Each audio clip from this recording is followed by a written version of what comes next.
288. Following this song, we'll ask Michael Hackett to lead us in our opening prayer.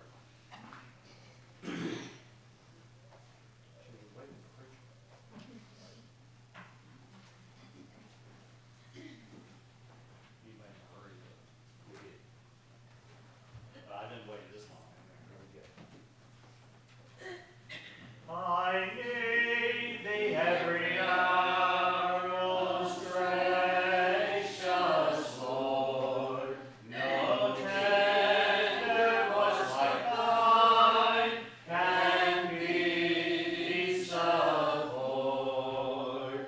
I need thee, oh, I need thee. Every hour I need thee. Oh, bless me now, my Savior.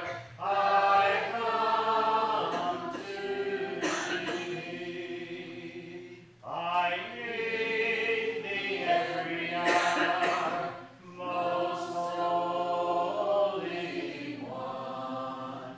Oh, make me thine indeed, thou blessed Son. I need thee, oh, I need thee. Every hour I need thee. Oh, bless me now, my Savior. I come to thee. Our God and Father, we're so thankful for blessing us with this day of life. For this opportunity, Father, to pause this midweek service to come and study and to worship Thee. Father, we pray that You'll be with each and every teacher tonight, that they may teach Thy word in the most effective way, and that we as listeners will be ready receivers of that word. Father, we're thankful for this beautiful day that You bless us with, for a portion's health that's allowed us to be here tonight. I pray, Father, You'll be with those mentioned later. Father, we just pray that You continue to go with us in our daily walk, that You would help us to make those right decisions, Father, that would allow us to be with Thee one day in heaven. Father, we ask now that You would go with us throughout the remainder of this night, continue to bless us. In Christ's name we pray. Amen.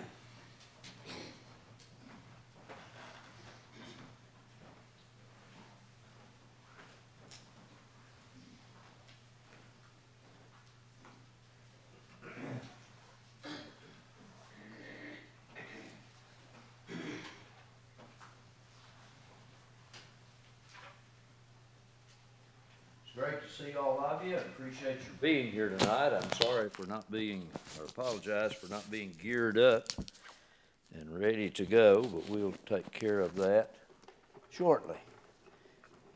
How about this weather? Been much nicer, hasn't it?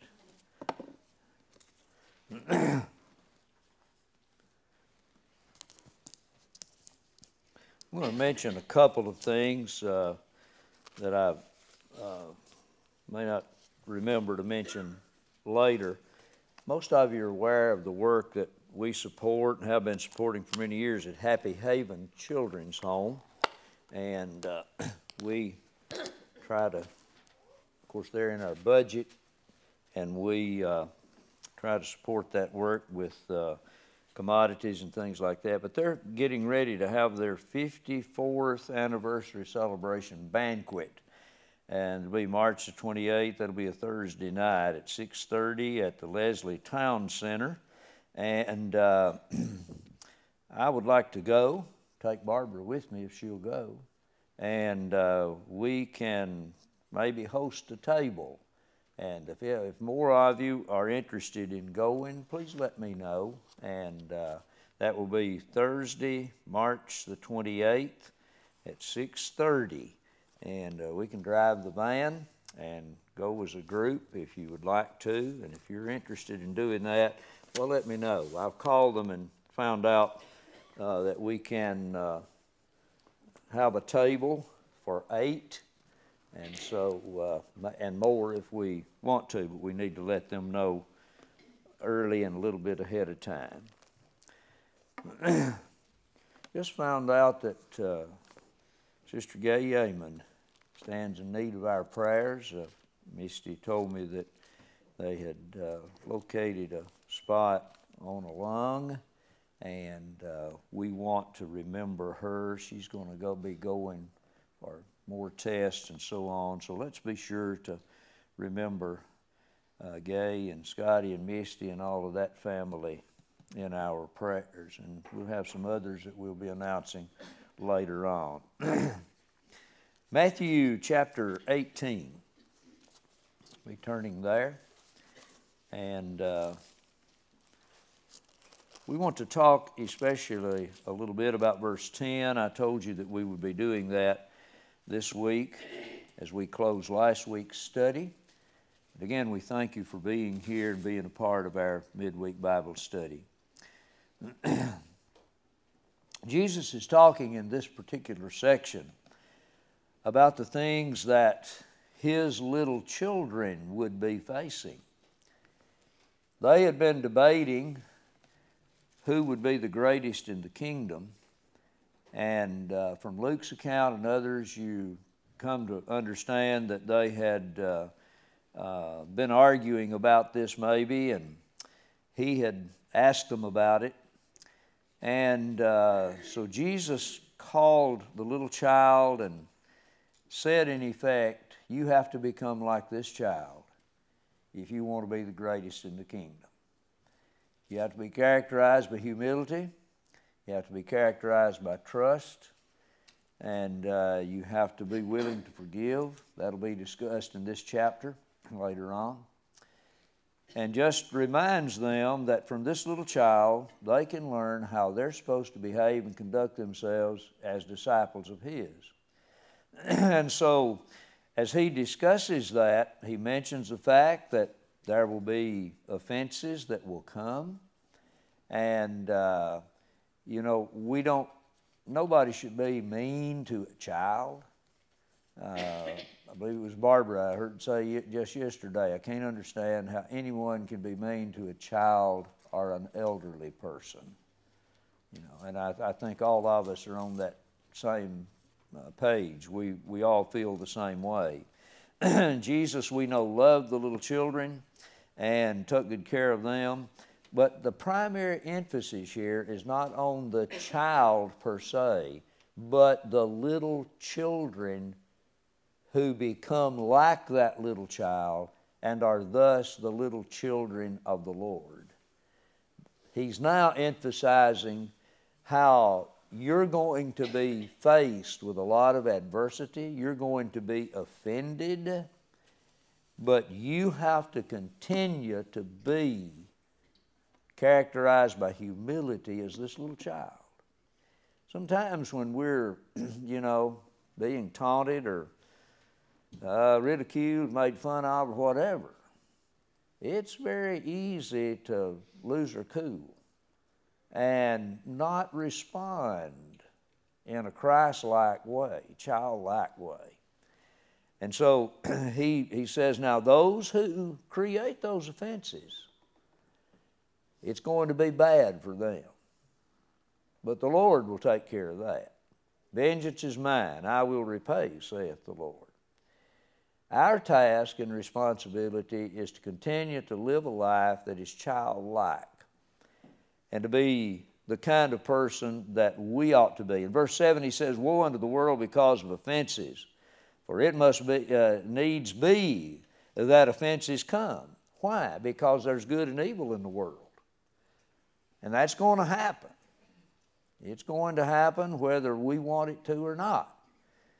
And he said, now, those who commit those offenses, woe be to that man.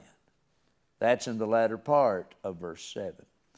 And so he talks about not self-mutilation here, but the business of controlling ourselves and not allowing evil impulses to take control and so on. And so he illustrates that, uses the metaphor of, if you're hand or foot offend you, cut them off, cast them from you. It's better to enter into life halt or maimed than having 2 hands or 2 feet to be cast into everlasting fire.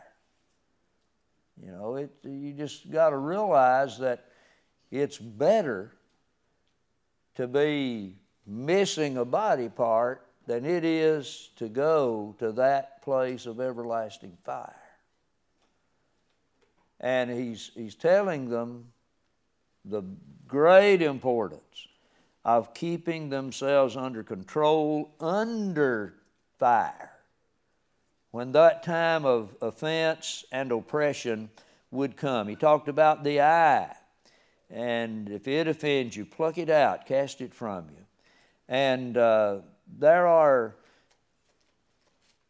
there's background information from the old law and the practices of the Jews at that time that some commentators discuss and make it very well. It helps us to understand the power of what Jesus was suggesting and saying here. It was a very powerful statement to the people of that day, and I think it is still quite powerful to us. But we had gotten down to verse 10 where he said, says, take heed that you despise not one of these little ones. Little child? Yeah, it's bad for you to despise a little child. You know, there's a lot of child abuse in our society today, and there's just atrocious things done to children that defy description and just beyond comprehension for most of us. And it shows that there is a lack of natural affection. The Bible talks about natural affection, you know. And there's just so much of that goes on in our world, and it should be stopped, you know. I mean, just how do you do that? Well, obviously you can't know every situation and all that, but we have drifted farther and farther away from just teaching God's Word and saying, look, this is how you treat people. How do you want to be treated? Then treat people that way. I mean, from the youngest to the oldest, day in, day out, whatever the situation, work, school, playing, working, whatever it is. We just need to be characterized by the attitudes that Jesus teaches us here. But it's my conviction, this is my opinion, that this verse is talking about, take heed that you despise not one of these little ones. Who are these little ones? In this passage, it seems to be, it would certainly have maybe a dual application to little children and to those who have become like little children. Don't despise a faithful Christian. Don't despise someone who is trying to live the Christian life, and it may even refer primarily to the apostles, because they're the ones that were debating this, and then Jesus emphasizes this, how the kind of person they're supposed to be, like the little child. And we know that John refers several times to Christians as little children. He tells them, love one another. Calls them little children. And tradition has it that when John was very old, he would lean on a podium and imploringly look at the audience and say, little children, love one another, over and over again. And so God's children are His little children. You know, we still need Him just like little children need their father and their mother. And but let's talk about this verse, because as I said last time, there are people who have questions about it. And in fact, I had a young man to ask me about this verse just a few weeks ago. He asked me what I thought about guardian angels based on this passage. And we talked about it a little bit. Let's look at this in 3 different versions. The King James Version says, as you see, take heed that you despise not one of the little ones, for I say unto you, that in heaven their angels do always behold the face of the Father. Then from the New King James, very similar, take heed that you do not despise one of these little ones, for I say to you that in heaven their angels always see the face of my Father who is in heaven. Excuse me. And then the American Standard Version, or the New American Standard Version, see that you do not despise one of these little ones. For I say to you that their angels in heaven continually see the face of my Father who is in heaven. Now, some questions that readily come to mind. Just, you look at the verse and you say, okay, there's some key questions that we need to ask. Number one, who are these little ones? Notice the statement, these little ones. Who are they? Is he talking exclusively about little children? Or is he talking about Christians or those who have become like little children? Is that, which of the two is he talking about? This statement is in all three of those translations that we read. You'll see that. These little ones, who are they? Are these little ones simply children? That is, infants to small children, toddlers, maybe a little older. They're not young people yet. They're not adolescents. They're not fully mature. Are these little ones disciples of Christ who have been converted, as we saw back up in verse 3, except you be converted and what? Become as little children? You shall not enter into the kingdom of heaven. And then who do the words, their angels, refer to? A lot of people think that refers to little children only, that's their angels. There are others who believe that everyone has a guardian angel. And there were some of the Jews who believed that everything had an angel. Every blade of grass, tree, whatever. Every person, had a guardian angel. Or is it saying that only small children have such? Because there's people, our hearts always hurt when anybody loses a loved one. But there's just something different about the death of a small child. My brother did hundreds of funerals, if not thousands.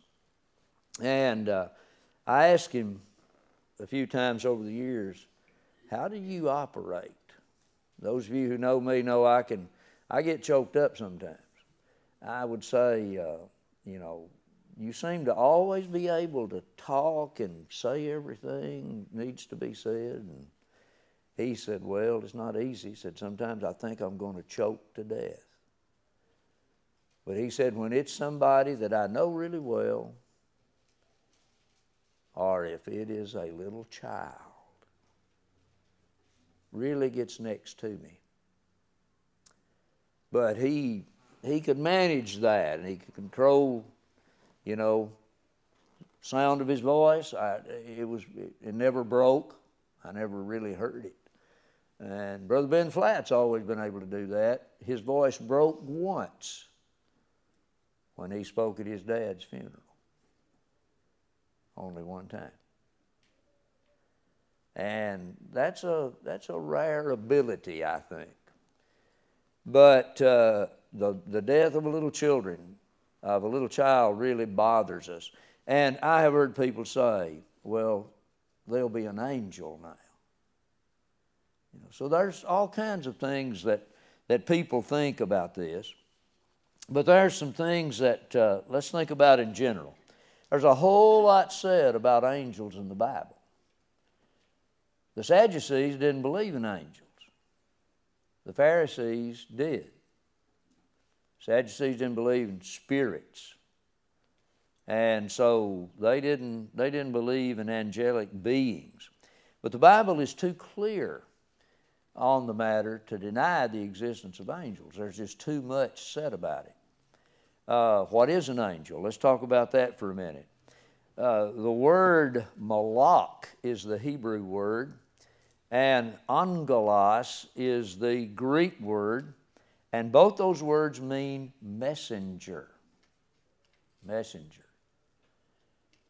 And when you look in the Old Testament and the New Testament, you'll find that word, those words used a lot to just designate a messenger.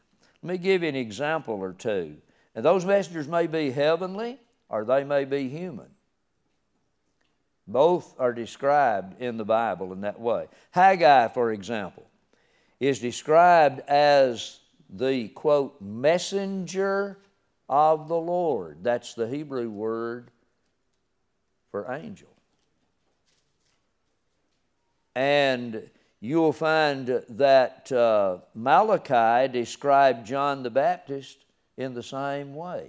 He would be the messenger. He would be an angel of sorts. Then you will find that priests are identified in this way in Malachi 2, verse 7. They're described by these same words. In Isaiah 42, verse 19, Israel as a nation is described by this word.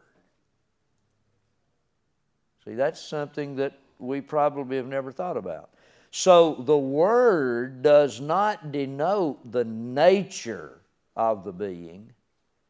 It denotes the function of the being. Nature as opposed to function. The word really emphasizes the function. What is this person or being doing? They're serving as a messenger. And so that's the emphasis in the words that we translate angel today.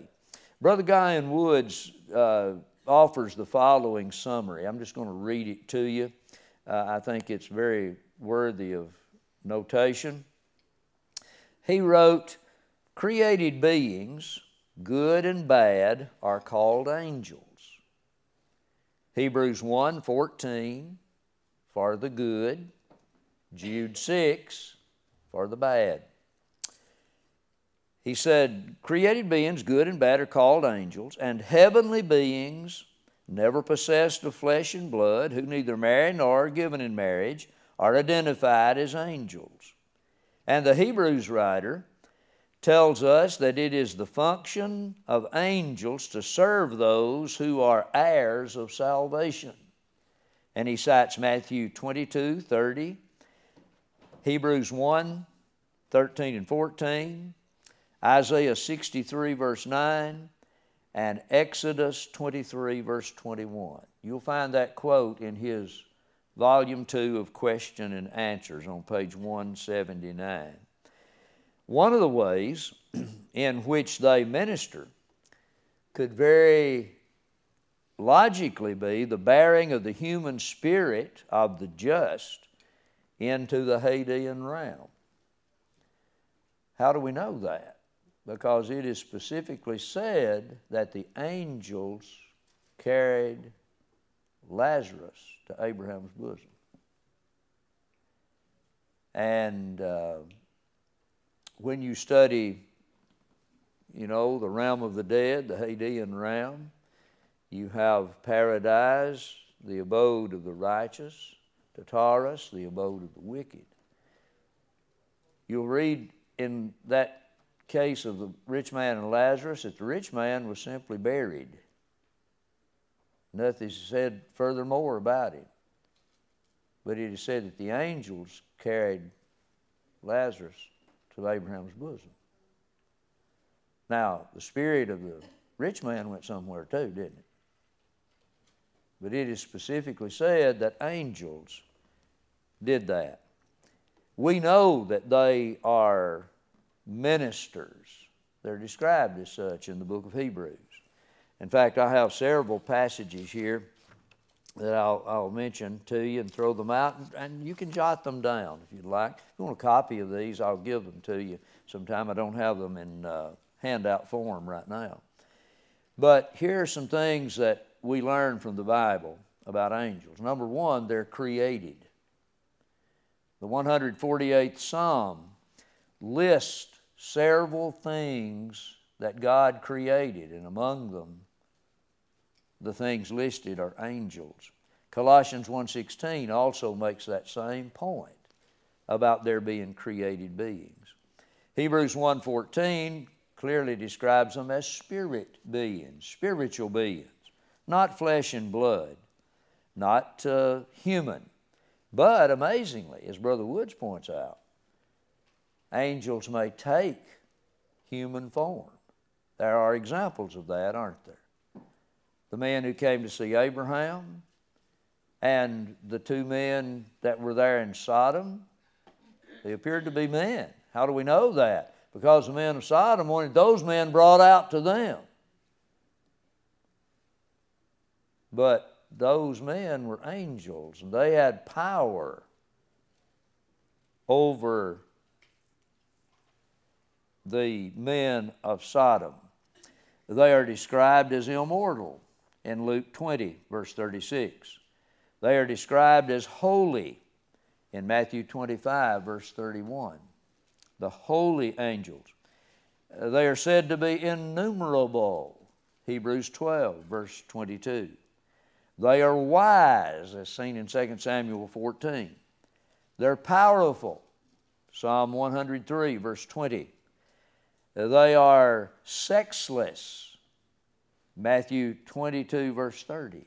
Most angels are depicted as being female, but you always read of them as being men in the Bible. The male is emphasized. The masculine pronouns and terms are utilized. They are said to be invisible in Numbers 22, but we know sometimes they were visible.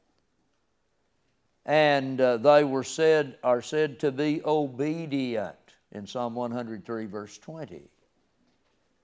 They obey God. In Luke 15:10, they are said to possess emotions. Why? Because there is joy among the angels in heaven when one sinner repents. So they experience emotions. They are concerned about human things, as revealed in 1 Peter 1:12. They are sometimes found in human form, Genesis 18. They're organized in rank or order. You read about the archangel. And there are certain times in the Scriptures that you will read about the angel of the Lord.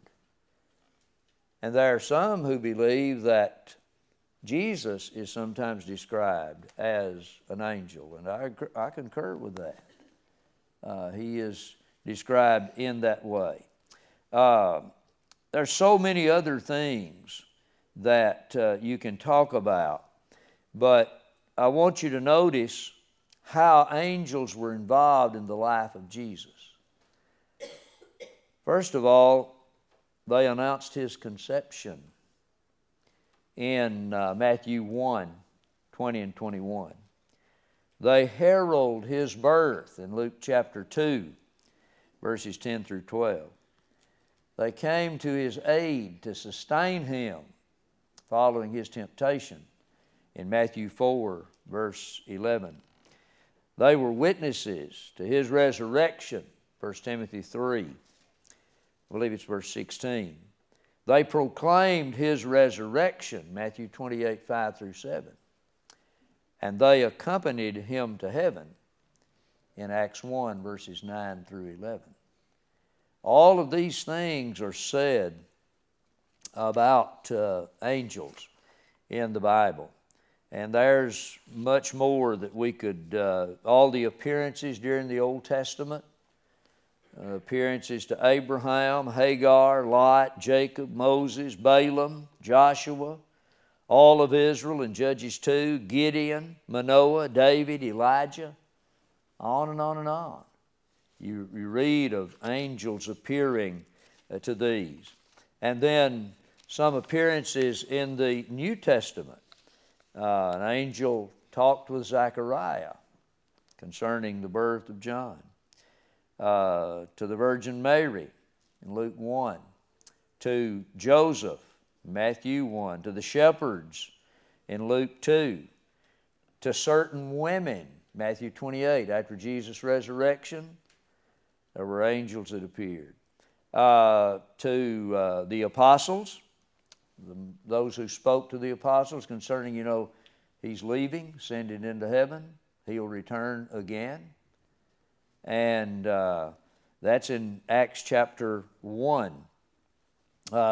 Peter, you remember when Peter was imprisoned, delivered by the angel in Acts 5. To Philip in Acts 8. To Cornelius in Acts 10. Paul in Acts 27. He said, the angel of the Lord has told me that no life will be lost on this voyage. So angels were involved. And then John in Revelation 1 verse 1, the angel appeared to him. And you read in each of the letters to the 7 churches, the angel of the Lord, is mentioned. And you can read Revelation 1:20 in that connection as well. What about the fallen angels? Well, we know that they have sinned against God. There are good angels. There are bad angels.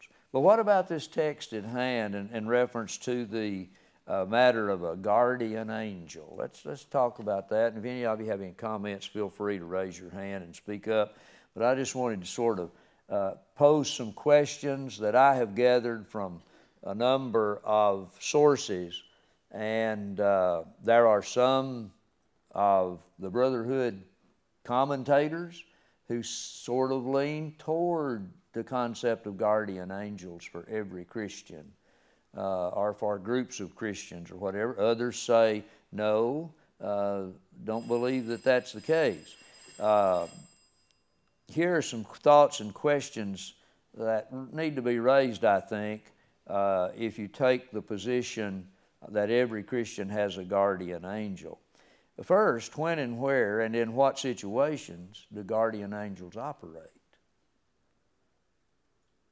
Are they selective in the areas in which they operate?